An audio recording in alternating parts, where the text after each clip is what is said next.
Fa un parell de setmanes, el govern més progressista de la història anunciava un bono jove a l'habitatge, un ajut de 250 euros a la jovent d'entre 18 a 35 anys per emancipar-se.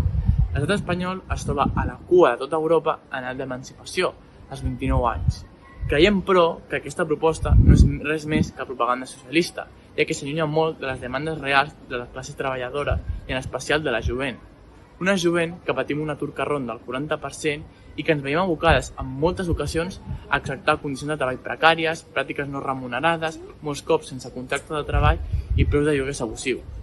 Tot i la limitació del govern de la Generalitat, el preu dels lloguers a la ciutat de Barcelona superen els 900 euros i a la nostra ciutat, Santa Coloma de Gramenet, s'apropen als 800 euros. A més, aquesta mesura és insuficient, ja que aquests 250 euros l'únic que farien seria anar a les butxaques dels grans arrendataris i els grans tenidors. És per això que cal una limitació vertadera dels preus dels lloguers, un gran parc d'habitatge públic i la no mercantilització del dret a l'habitatge, atès que és un dret fonamental.